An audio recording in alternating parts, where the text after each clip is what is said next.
foram os desafios quando você iniciou com as práticas? Primeiro, assim, o maior desafio foi o acesso às informações, né? Que como eu falei no início, antes não se tinha o acesso que hoje, se você abrir um podcast, qualquer aplicativo, você vai ter milhares, né, de técnicas em tempos diferentes. Então no início, esse era o grande desafio. Pouca informação e poucas pessoas praticando. E muito restrito a centros de yoga, centros espirituais. Então, a meditação ela era muito encapsulada, né, dentro de determinadas áreas. Então, ela não era popularizada no sentido bem amplo, assim, de tornar isso de fácil acesso para todo mundo. Então, eu vejo isso como um grande desafio lá no início, esse desafio de não ter pessoas para dialogar, né? E também não ter onde buscar acesso. Quando eu vim para Porto Alegre, já comecei a superar esse desafio com o quê? Com um grupo. Então, eu acredito que o grande papel, né, do grupo e das comunidades de meditação é esse apoio, essa troca, né, para que esse desafio ele possa ser superado de uma forma mais rápida e também de melhores resultados.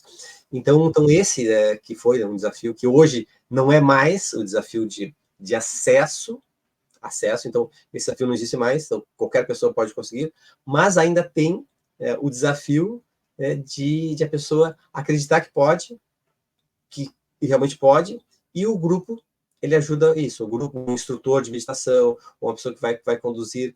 Então, naquela época, não tinha, assim, eu não conhecia, né, na cidade onde eu morava, não conhecia ninguém que já tinha uma prática de meditação mais aprofundada, ou que sabia que aquilo que a pessoa que ela estava fazendo era meditação. Às vezes a pessoa faz algo, acho que não é meditação, e tem a ver com a meditação.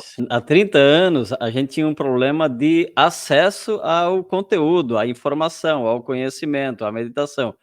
Hoje, me parece que nós temos um excesso, né? É tanta oferta, é tanta coisa, que é interessante, muitas pessoas, com toda essa demanda que tem, costumeiramente a gente receber pessoas que não conseguem seguir a prática, que têm desafios enormes. Então, me parece que hoje nós temos um excesso, o que faltava antes era acesso, agora nós temos um excesso. Mas aí você deu uma dica muito importante que eu também concordo. Quando a gente tem um instrutor, um professor de meditação, quando a gente está num grupo de pessoas, de preferência presencial, ela é muito mais fácil, não sei se fácil é a palavra, né, mas facilita a continuidade da prática da meditação, facilita o entendimento, facilita a postura, tudo é todo um conjunto, né, dos grupos de meditação que eu concordo também que ajudam bastante, muito mais do que simplesmente só ficando ouvindo um áudio, né, igual que a gente conta experiências, a gente conta as experiências, né, a gente vai fazer uma prática de meditação no final, mas não substitui o grupo ali, olhando o instrutor, né, apoiando, acho que isso é de fundamental. Faz sentido isso, Cláudio? Faz muito sentido. Então, desde a questão, né, do excesso, né, de as pessoas às vezes não saberem, bom, tem centenas, milhares de técnicas, qual é a melhor para mim? E aí a pessoa escolhe uma que não é mais adequada. Então, eu sempre gosto de falar assim, quando as pessoas chegam, qual é a melhor técnica para iniciar? Qual é o melhor tempo para iniciar? Qual é a postura para iniciar? Aí eu sempre coloco a questão, depende da pessoa. Porque se tem pessoas, né, então, dentro das práticas, tem as práticas mais ativas, mais passivas, tem pessoas que não conseguem iniciar uma prática de meditação no modo passivo, que é sentar e escutar o áudio. Aí tem que fazer o quê? O modo ativo. Uma meditação caminhando, uma meditação comendo, fazendo uma respiração consciente, alternância de narinas, etc. Então, a gente tem que entender isso. A pessoa tem que entender que, para ela, aquela técnica que o outro começou, talvez não seja adequada. Ou aquilo que ela viu lá no podcast ou no vídeo, talvez não seja a mais adequada. Precisa testar, precisa experimentar. Experimentou uma técnica, dormiu, experimenta outra. Né? Não, vou parar de meditar porque estou dormindo. Por quê? Provavelmente está usando a técnica não adequada para ela neste momento. E eu sempre gosto de colocar nesse momento, porque uma técnica que você tenta no início e não consegue, ao longo da prática, possivelmente essa técnica vai se tornar mais fácil no futuro. Então, o nosso cérebro, ele é plástico, ele vai mudando. Então, ele vai aprendendo, ele vai se reformatando.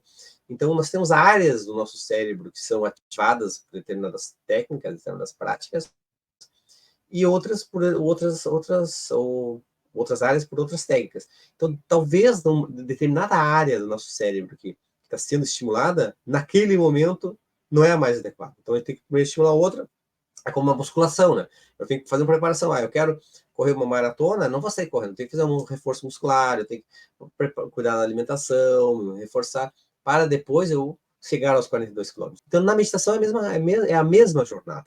Tem que se entender qual os limites que nós temos, o que é aquilo que eu aceito, minha aceitação. Então, a aceitação é um dos princípios também das práticas de meditação, e não querer lutar, brigar, né, com as práticas e com aquilo que está surgindo na mente. Então essa aceitação, esse reconhecimento de como é que estamos e qual é a melhor técnica, e a partir daí nós vamos desenvolvendo. E aí, por isso que de novo, Domice, de ter alguém que auxilie, de ter um grupo, de ter uma conversa, pelo menos, né, sobre o que está ocorrendo, isso facilita muito, porque você estrutura essa caminhada, você traz elementos que vai direcionando você e vai colocando você num caminho que vai ter uma performance melhor. A meditação me parece, né, Cláudio, muito mais personalizada do que generalizada, né?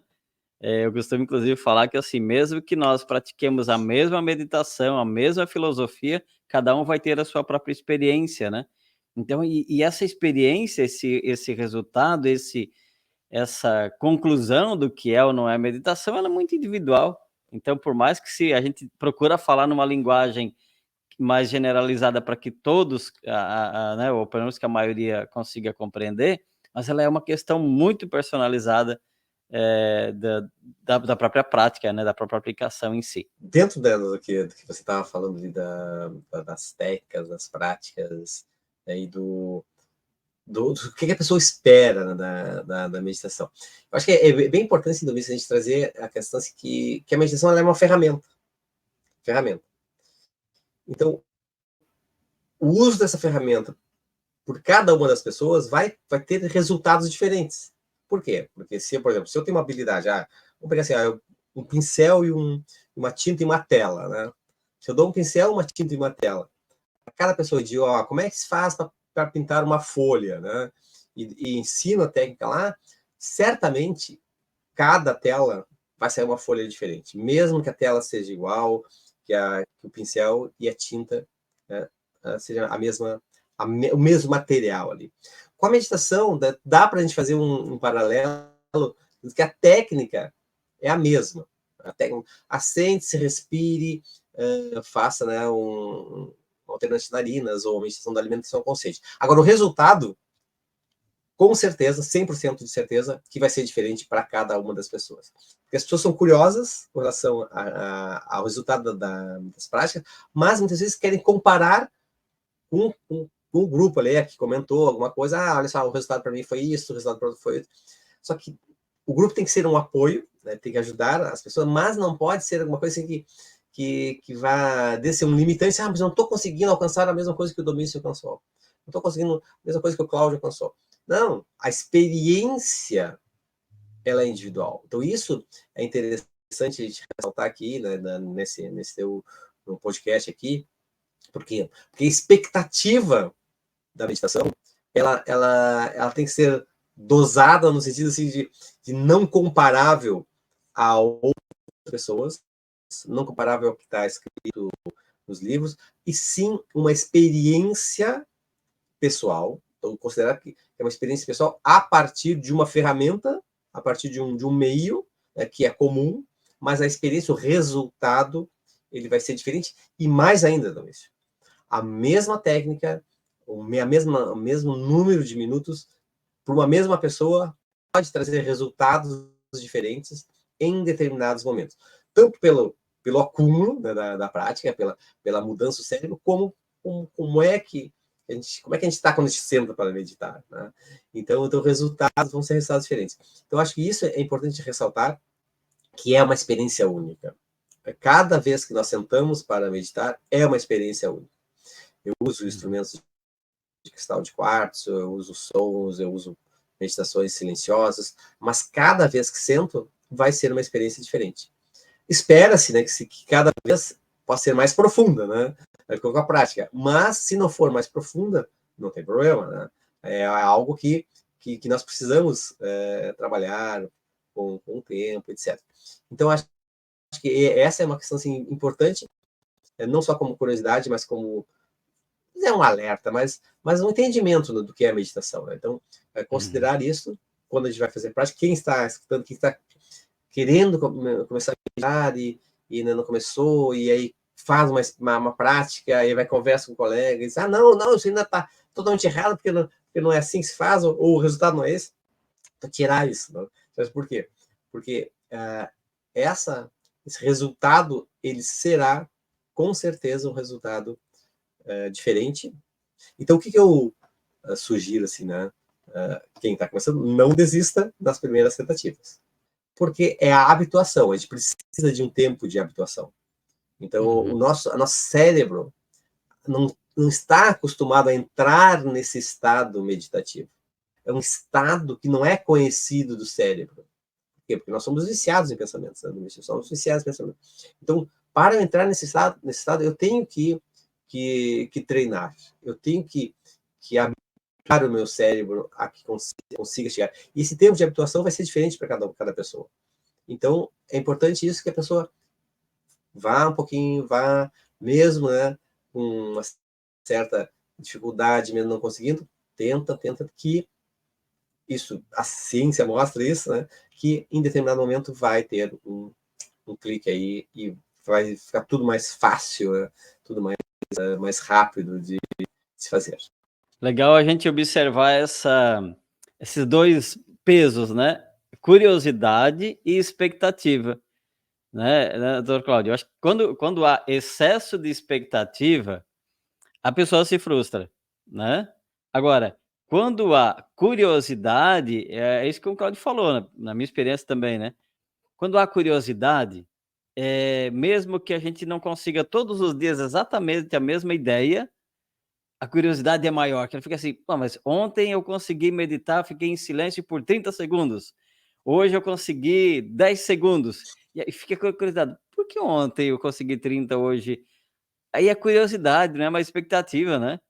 Faz sentido tomar esse cuidado com relação à expectativa e curiosidade? Faz sim, principalmente com a questão da expectativa, né? Expectativa, por quê? Porque, embora se tenha vários relatos, né, dos resultados da meditação, então, como eu falei, o resultado vai ser diferente para cada um. E quanto maior a expectativa, pode ser maior a frustração também de não alcançar aquele ponto. Então, quando a gente reduz um pouco a questão da expectativa, né, esperando que aconteça aquilo, o que vier vai nos trazer, vai nos alegrar, né, no sentido de, chegou algo diferente do que eu estava esperando, né?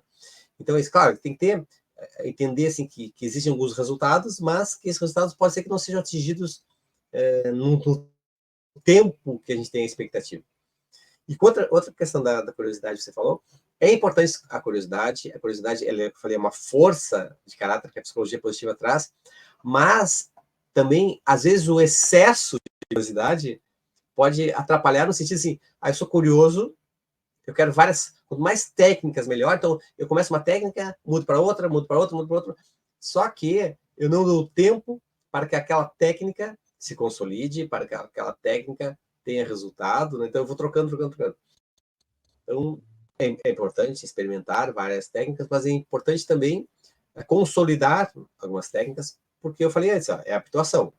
Nosso corpo precisa se acostumar com aquela nova postura, com aquela nova forma de respirar, aquele jeito, né, de fazer que é diferente, né, daquele modo tradicional automático, né, no rede modo padrão que a gente chama, que é esse pensamento recursivo é um estado, o nosso cérebro entra assim que tipo assim, ó, eu estou fazendo alguma atividade aqui, eu paro de fazer essa atividade, e o cérebro já entra nesse estado, que é um estado recursivo, de pensamentos. Então, o grande desafio nosso é sair dessa rede de modo padrão e entrar num modo de observação, no modo de consciência, saber o que está ocorrendo. Então, o nosso cérebro vai sempre, rede de modo padrão, quando eu termino uma atividade, quando eu faço uma coisa, né? Então, ele vai fugir para lá. Então, esse é o modo padrão que a gente está habituado a fazer. E aí eu tenho que trabalhar isso para que esse modo padrão ele não seja o padrão, né? O padrão seja o mindfulness, esse estado de consciência que eu começo a perceber o que está ocorrendo. Aí eu posso cair lá, caio, mas eu percebo que, opa, eu estou com pensamento recursivo. Eu estou ali, ó, pensando, jogando expectativas para o futuro, remoendo o passado, etc. Então esse modo ele consome muita energia, ele gera muitas emoções, né, que muitas vezes nos consomem também. Então, o grande desafio é isso aí. E aí eu preciso de técnicas, de práticas consolidadas, por isso que eu tenho que também dosar, né, essa questão da criatividade, no sentido da curiosidade, desculpa, no sentido de quanto, né, que eu estou buscando e não estou consolidando nada.